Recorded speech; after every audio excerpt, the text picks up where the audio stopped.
एक चीज ध्यान दो, दो चीजें होती है पेपर देने के बाद। आ जाओ, जब आप पेपर दे के आते हो, पेपर बहुत अच्छा हो जाए तो भी नुकसान होता है अगले पेपर में, पेपर बहुत खराब हो जाए तो भी अगला पेपर बहुत खराब होता है, उसका भी नुकसान कुछ ना कुछ परिमाण निकलता है।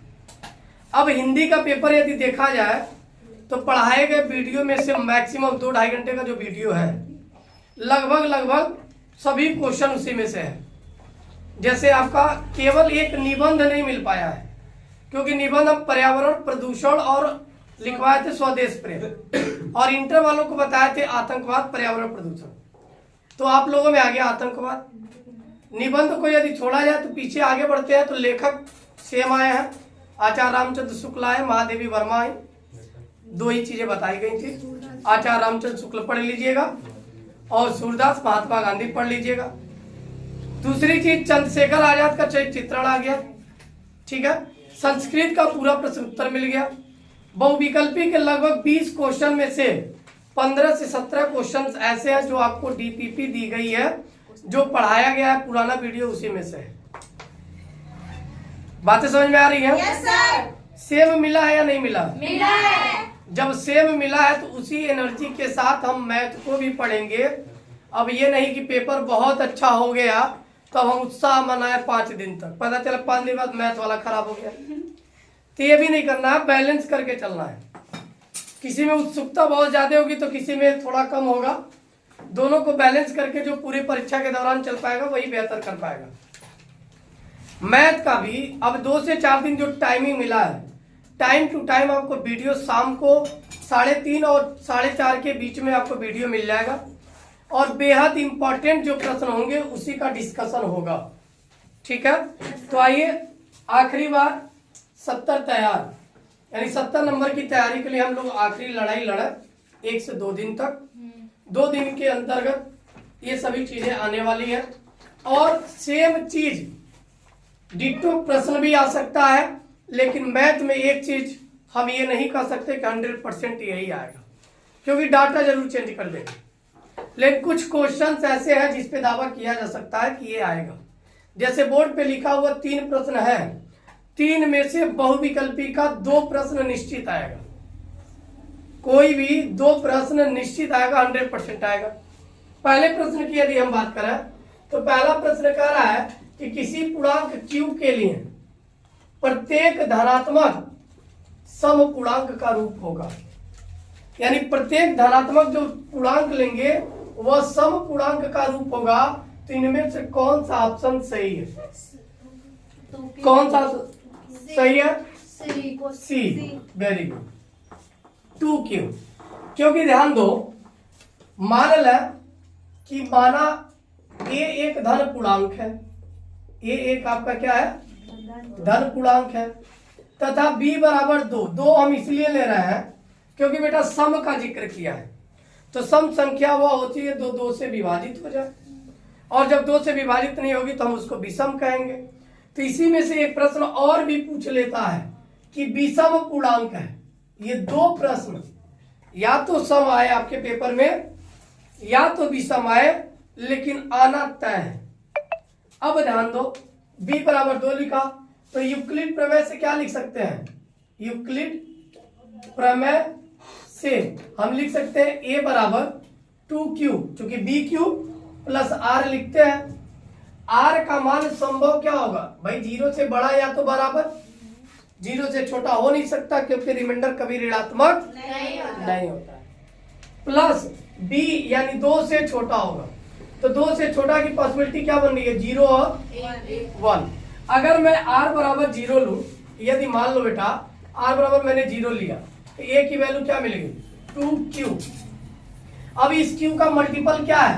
2 है, तो प्रत्येक पूर्णांक संख्या, q भी तो हमारा पूर्णांक ही है ना, q भी क्या है? पूर्णांक है, तो प्रत्येक पूर्णांक संख्या का गुणज 2 हो तो वह सम संख्या होती है। क्या होती है? सम संख्या होती है। यानी इसका मतलब a बराबर 2q जो होगा वह सम होगा, सम पूर्णांक होगा। क्या होगा? समपूर्णांक। तो option number C is right answer. लेकिन विषम पूर्णांक पूछेगा, पूरा पैटर्न यही होगा, बट अब r बराबर 1 रखेंगे। r बराबर 1 रखेंगे तो क्या मिलेगा, a बराबर 2q + 1। अब ये 2q हमको सम संख्या मिल गया, क्योंकि यही हमने प्रूव कर लिया। अब जब 2q सम संख्या है तो दुनिया के किसी भी सम संख्या में 1 जोड़ते हैं तो वह विषम बन जाता है। फॉर एग्जाम्पल 2 इवन नंबर है, 2 में 1 जोड़ेंगे तो क्या हो जाएगा, 3। 4 में 1 जोड़ेंगे तो क्या हो जाएगा, 5 क्या है, विषम संख्या। 3 क्या है, विषम संख्या है। दैट मीन्स 2q + 1 भी क्या है, विषम पूर्णांक। क्या है, विषम पूर्णांक। तो आपसे यदि विषम पूर्णांक पूछेगा तो आपका ऑप्शन 2q + 1 सही होगा, लेकिन सम पूर्णांक पूछेगा तो क्या होगा, 2q। कोई डाउट? ये 100% बेटा मैथ के पेपर में छपा हुआ मिलेगा, 100% यही क्वेश्चन मिलेगा, या तो सम या तो विषम। सम रहेगा तो 2q, विषम रहेगा तो 2q + 1। कोई डाउट? अब आ जाओ नीचे वाले क्वेश्चन। क्वेश्चन नंबर 2 कह रहा है 17 × 5 × 11 × 8 × 2 + 2 × 11। कह रहा है एक भाज्य संख्या है। अब ये भाज्य संख्या है तो कथन सत्य होगा, भाज्य संख्या नहीं है तो कथन असत्य होगा। और यहाँ लिखा है कह नहीं सकते, फिर चौथा दिया इनमें से कोई नहीं। बात समझ में आ रही है क्वेश्चन? अब इस क्वेश्चन को पहले हम हल करेंगे। अगर ध्यान दे बेटा तो 2 11 11 कॉमन है, हम कॉमन करेंगे तो 2 × 11 मिल गया। अब ब्रैकेट में क्या बच रहा है, 17 × 5, 17 × 5, और क्या बच रहा है, × 8, फिर क्या बचेगा, +1 पूरे की जगह। अगर इनका गुणा करें और इनको जोड़ लें तो गुणा करने के बाद जब जोड़ेंगे तो निश्चित रूप से कोई बड़ी संख्या मिल रही है। आज जब बड़ी संख्या मिलेगी तो 2 × 11 ऑलरेडी है और एक संख्या हमको और कोई मिल गया तो फैक्टर कितना मिल गया, 2 से अधिक। आज जब 2 से अधिक फैक्टर मिल गया तो वह संख्या भाज्य होती है, अभाज्य नहीं होती। पढ़ेंगे नहीं पढ़े हम लोग? पढ़े हैं। यानी ये कथन क्या है, सत्य है। बाकी आप गुणा करके यहाँ कर सकते हो, फैक्टर कर सकते हो। क्लियर बात है? अब एक चीज ध्यान दो, पहले अब यहाँ से भाज्य और अभाज्य भी समझ लेते हैं। भाज्य संख्याएं वह होती है जिनके 2 से अधिक गुणनखंड प्राप्त हो। 2 से क्या हो, अधिक गुणनखंड प्राप्त हो। टॉपिक इसलिए क्लियर कर रहा है कि क्वेश्चन कुछ भी बना के आए उस टॉपिक पे आधारित आप कर ले जाओगे। अब यहाँ जरूरी नहीं है 17 × 5 × 11 लिखा है, कुछ और भी लिख सकता है। 5 × 2 × 3 कर सकता है, फिर बाद में 2 कर सकता है। उसमें आप कॉमन करोगे, लगाओगे, अगर उसका फैक्टर 1 ही मिला, क्योंकि अभाज्य संख्या का फैक्टर कितना होता है, एटलीस्ट 2 होता है। कितना होता है, 2। क्योंकि अभाज्य संख्या, अगला पूछा ना अभाज्य गुणनखंड, ध्यान दो अभाज्य संख्या क्या होती है। अगर हम इसकी चर्चा करें तो अभाज्य संख्याएं वह संख्या होती है जिनके केवल व केवल 2 गुणनखंड मिलते हैं। कौन कौन?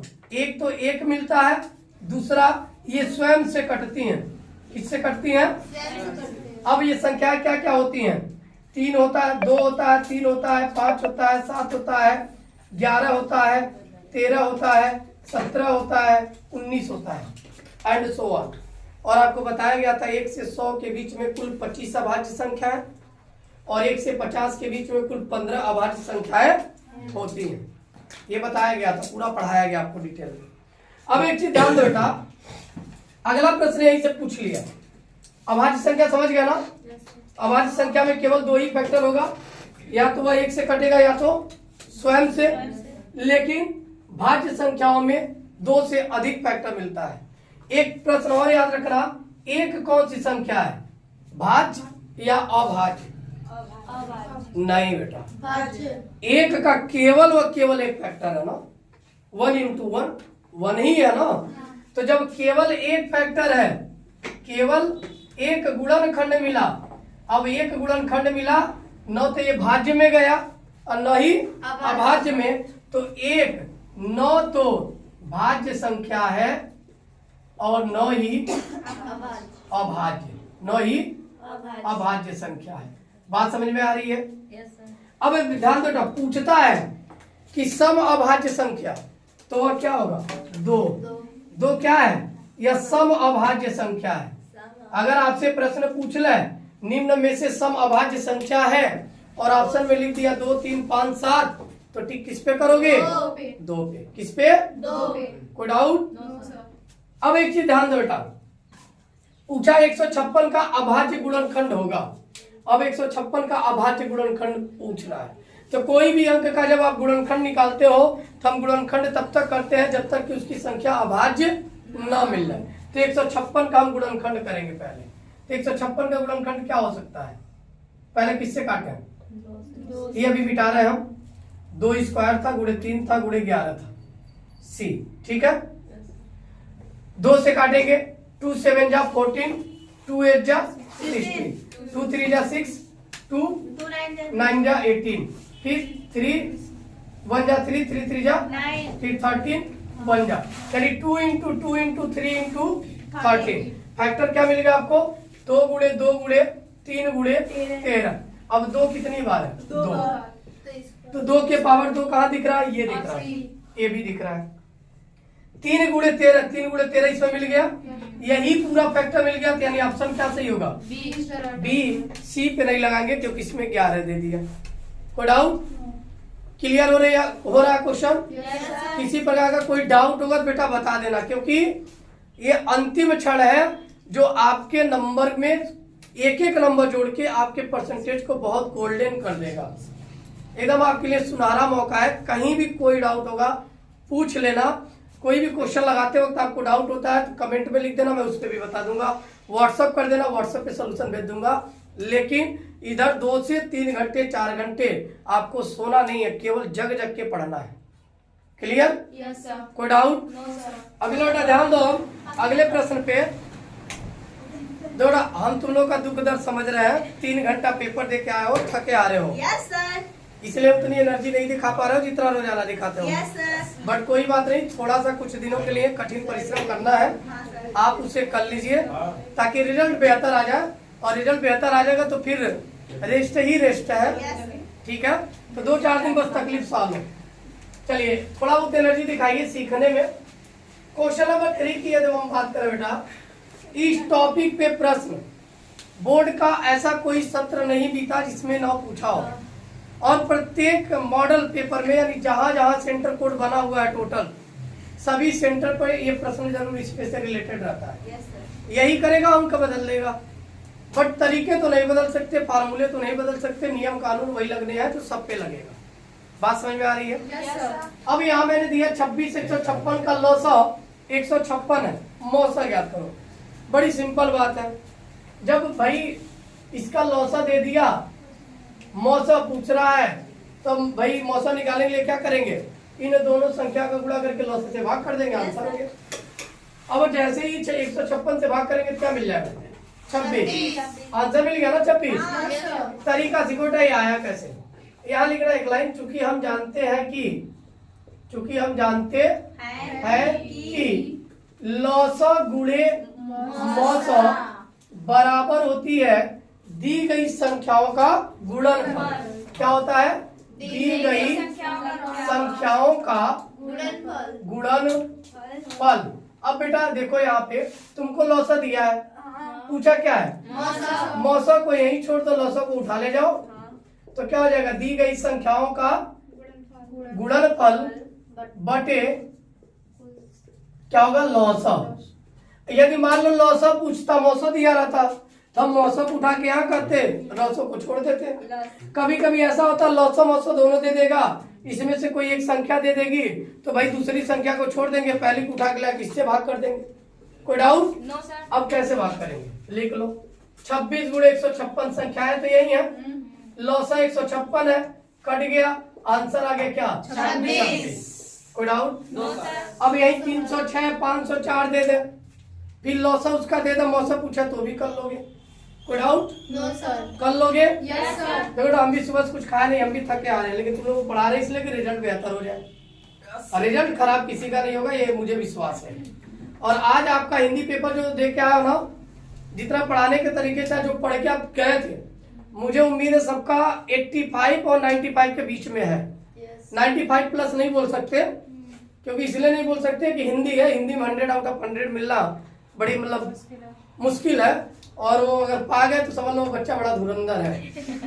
ठीक है, तो 85 और 95 के बीच में है, इतना आप दावा कर रहे हैं। अब यहां ध्यान दो, ये प्रश्न बेटा बोर्ड एग्जाम वालों का बड़ा ही अच्छा नाता है इससे।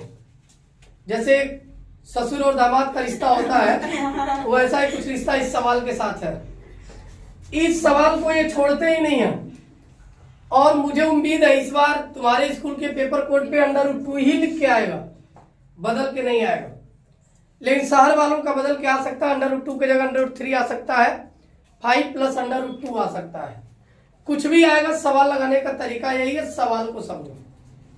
सवाल कैसे लगेगा? सबसे पहले बेटा सॉल्व करते वक्त गणित के लैंग्वेज को लिखने पर भी नंबर मिलता है। अभी तक तो ऑब्जेक्टिव था, कोई बात नहीं, अब लिखने का तरीका क्या है। यदि आप वैसे सही ढंग से लिखते हो, एक एक पॉइंट पे आपको नंबर मिलता है। नंबर कैसे मिलेगा? सॉल्व में हमने लिखा, हमको क्या प्रूव करना, √2 एक अपरिमेय संख्या है। हम मानते हैं, ऐसे लिखेंगे अच्छे से, माना √2 एक परिमेय संख्या है। अपोजिट मानते हैं, क्या है? परिमेय संख्या है। और एक चीज ध्यान देना बेटा, मैथ के पेपर में आप कॉपी के बाएं पेज पर रफ वर्क कर सकते हो। यूपी बोर्ड में ये गाइडलाइन है, बाएं पेज पे आप रफ वर्क लिख के ऊपर लिख देना रफ कार्य, और एक बार पेन चला देना, कट कर देना। और बिना रफ किए हुए यदि आप कॉपी सबमिट करते हो बेटा, तो उस पर निगेटिव इंपैक्ट पड़ता है, नंबर कटने की संभावना होती है। तो जो भी गुणा भाग करना है, आप कहीं डेस्क बेंच पे नहीं गोजोगे, वो रफ कॉपी के ही बाएं पेज पे रफ बनाओगे, ऊपर लिख दोगे रफ कार्य, गुणा भाग करके वही अपना कैलकुलेट करके आंसर राइट पेज पे लिख दोगे। कोई डाउट? No sir. ऑब्जेक्टिव का भी वही करना, बाएं पेज पे आप रफ वर्क कर सकते हो। कॉपियां ABCD जितना मिलेगा, जितना आपको रिक्वायरमेंट होगा, बोर्ड का ये दायित्व है, वो आप तक पहुंचाएगा। क्लास टीचर आपको देगा, आप लिखोगे। क्लियर? कंजूसी मत करना बेटा, खरीदना तो नहीं है। अब ये मत समझना कि हम 2 कॉपी एक्स्ट्रा ले लेंगे तो बोर्ड वाला हमसे आगे पैसा लेने कि 2 कॉपी एक्स्ट्रा क्यों लिख दिया, ऐसा कुछ नहीं है। आप ABCDE F कॉपी भरना, हम भी जब बोर्ड में थे F कॉपी भरे थे, रिजल्ट अच्छा आ गया था। नंबर नहीं बताएंगे, नहीं बेइज्जती होगी। नहीं, आप टॉपर हैं, जिस दिन तो बेइज्जती वाला नंबर ही नहीं। अब यहाँ ध्यान दो बेटा, कोई बात नहीं, अखबारों में बस फोटो आ गया था, हम इतना जानते हैं, बाकी कुछ नहीं। वो भी एक अखबार में नहीं, अमर उजाला, दैनिक जागरण, हिंदुस्तान, सभी अखबार में। हाई स्कूल में थे, अब आए प्रेस वाले, फोटो छाप दिए, उसका पेज रखे हैं, अभी ऑफिस में है मेरे, आप लोग देखे भी हो। देखे हो? नहीं देखे? नहीं देखे हो? दिखा दें? अच्छा चलो ठीक है। वो जो जिसपे लैपटॉप रखा हुआ ना, उसी फाइल में मतलब ऐसे निकालोगे तो वो होगा बैग, वो बैग लेकर आओ, उसमें सभी दिखा देंगे। एक लोग जाओ, तब तक हम पढ़ा रहे हैं। तो माना √2 क्या है बेटा? एक परिमेय संख्या है। और जब √2 एक परिमेय संख्या है, यानी इसका मतलब बेटा इसको क्या लिख सकते हैं? इसलिए लिख सकते हैं √2 को P/Q के रूप में लिखना, चाहे A/B के रूप में। ये जरूरी नहीं है कि P/Q रूप में लिखा या A/B, कुछ भी लिख सकते हो। A/B के रूप में लिख लेना, जहां A व B सअभाज्य संख्या है। A और B क्या है? सअभाज्य संख्या है। सअभाज्य संख्या का मतलब बेटा ये हुआ, इन दोनों का मौसा यदि आप निकालोगे तो वह सदैव 1 मिलेगा। यदि 1 के अलावा मिला तो समझ लेना वह सअभाज्य नहीं है। बात समझ में आ रही है? Yes sir. किसी प्रकार का कोई डाउट? No sir. अब भाई परिमेय संख्या है तो कुछ नहीं करना, आंख बंद करके दोनों पक्षों का वर्ग कर लेना। दोनों पक्षों का वर्ग करने पर क्या मिल जाएगा? दोनों पक्षों का वर्ग करने पर √2 का स्क्वायर बराबर A²/B²। कोई डाउट? √2 का स्क्वायर बेटा क्या आएगा? 2A² B²। अब क्या करो, यहाँ से आप बेटा B² को इधर ट्रांसफर कर लो, तो क्या हो जाएगा? 2B² बराबर A²। यहाँ से एक बात पता चली बेटा, यदि हम 2 को इधर ट्रांसफर करें तो वह A² को विभाजित करेगा। यानी क्या लिखेंगे? 2A² को विभाजित करता है, इसलिए चूंकि 2 जो है ए स्क्वायर को क्या कर रहा है, विभाजित कर रहा है, इसलिए 2 क्या करेगा बेटा, ए को भी विभाजित करेगा, ए को भी विभाजित करेगा। विभाजित करेगा। कोई डाउट? लाओ फाइल दो। नहीं मिला। कहाँ रखे हैं? जो लैपटॉप वाला है ना, वो बॉक्स हाँ। खोलने वाला ड्रॉर, उसी में है, उसी टेबल में। उसी टेबल में खोले हैं। अच्छा चलो, अभी मैं ढूंढ के लाके दिखा दूंगा तुमको, प्रूफ दिखा दूंगा। हाँ, दिखा। देखो बेटा इधर 2 ए को क्या करता है, विभाजित करेगा। यहाँ तक बात समझ में आ गई? Yes, sir. अब हम क्या करते हैं बेटा, ए के ही जगह यहाँ पे चूंकि 2b स्क्वायर बराबर ए स्क्वायर लिया, यदि ए बराबर हम 2c लेना, क्या लेना, 2c, तो यहाँ पे क्या हो जाएगा, 2b स्क्वायर बराबर ए स्क्वायर की वैल्यू क्या लिख सकते हो, 4c स्क्वायर, क्योंकि यहाँ ए का स्क्वायर करोगे तो 2c का भी तो स्क्वायर होगा, तो 2 दूना 4c स्क्वायर। लिख दिया? कोई डाउट? No, sir. अब 2 से 2 क्या हुआ, कट गया, 2 दूना 4। अब 2 को इधर ट्रांसफर करेंगे तो बी स्क्वायर को क्या करेगा, विभाजित। विभाजित, यानी बी स्क्वायर 2c स्क्वायर मिल गया ना। तो इससे ये पता चला चूंकि अब 2 जो है वो बी स्क्वायर को भी क्या करेगा, विभाजित को भी विभाजित करता है, विभाजित करता है। है। इसलिए 2 जो होगा बेटा वो बी को भी क्या करेगा, विभाजित करेगा। विभाजित करेगा, विभाजित करेगा। अब इससे एक बात समझ में आ गई बेटा, 2 जो है ना वो b को भी विभाजित कर रहा है, और 2 जो है a को भी विभाजित कर रहा है, यानी 2 कहीं ना कहीं इन दोनों का कॉमन गुणनखंड है। क्या है? 2 a व b का एक उभयनिष्ठ गुणनखंड है। एक क्या है? उभयनिष्ठ गुणनखंड है। आज जब उभयनिष्ठ गुणनखंड है तो यह एक विरोधाभास है। यह विरोधाभास है कि a और b क्या है, सअभाज्य है। ये और भी क्या है, अब ये विरोधाभास आ गया तो ये गलती क्यों होगा, क्योंकि पहले ही हमने गलत परिकल्पना किया कि √2 क्या है, परिमेय संख्या है। यानी अब यहाँ पता चलता नहीं भैया, जो हमने माना वो गलत था, हम गलती मानते हैं, कान पकड़ते हैं, सॉरी बोलते हैं और क्या लिख देते हैं, √2 एक और परिमेय। कोई डाउट? क्लियर? तो यहाँ क्या है, ए और बी उभयनिष्ठ गुणनखंड है। यह विरोधाभास, यह विरोधा नहीं दिख रहा नीचे, चलो यहाँ दिखेगा, हाँ दिखेगा। चलो यहाँ ये भी दिख रहा है पूरा। हाँ वो कहाँ तक दिख रहा है, यहाँ तक, थोड़ा सा और अंदर, बस वही। यहाँ तक। चलो देखो, अब मैं लिख दे रहा हूं, यह विरोधाभास, यह विरोधाभास है कि ए बी सअभाज्य है, सअभाज्य है, और यह इसलिए हुआ, और यह हमारी, ऐसे डायरेक्ट लिख देना, हमारी गलत परिकल्पना से हुआ, परिकल्पना से उत्पन्न हुआ। अतः क्या लिख लोगे, अतः भैया गलती हो गई हमसे, √2 क्या है, एक अपरिमेय संख्या है, परिमेय संख्या नहीं है। कोई डाउट? क्लियर? तो ये बेटा पेपर में आपके छपा हुआ मिलेगा, 100% सेम टू सेम क्वेश्चन देखने को मिलेगा बोर्ड परीक्षा में। तब तक मन धन न लगाना, तन मन लगा के तैयार कर लो सभी लोग ना। देखो अखबार में आ गया था, नंबर अच्छा नहीं था लेकिन अखबार में आ गया था। एक यहाँ ये जागरण का है, ये हिंदुस्तान का, ये अमर उजाला का कठिन है। कठिन इसलिए रखे हैं, जब मेरे बच्चे होंगे ना मैं दिखाऊंगा, देख तू पढ़ा नहीं रहा, मैं अपने समय में टॉपर था, तो बच्चा मेरा क्या होगा, उससे मोटिवेट होगा, पढ़ेगा, कहेगा दादा हमारा इतना फोटो महिना था, हम पढ़का मैं। पहले तो कीजिए, नंबर 5 पे यदि हम ध्यान दें बेटा, तो ये भी बेहद इंपॉर्टेंट प्रश्न है। इससे रिलेटेड प्रश्न बोर्ड एग्जाम में आता है। हमने A1, B1, C1 जो रखा वो डायरेक्ट कोई पूर्णांक संख्या रख देगा 2, 3, 5 और उसमें पूछ लेगा कि इसका कोई हल है या नहीं है और कौन सा प्रतिबंध सही है। ध्यान दो बेटा, 3 बातों को याद रखना, ये अपने आप क्वेश्चन लग जाएगा।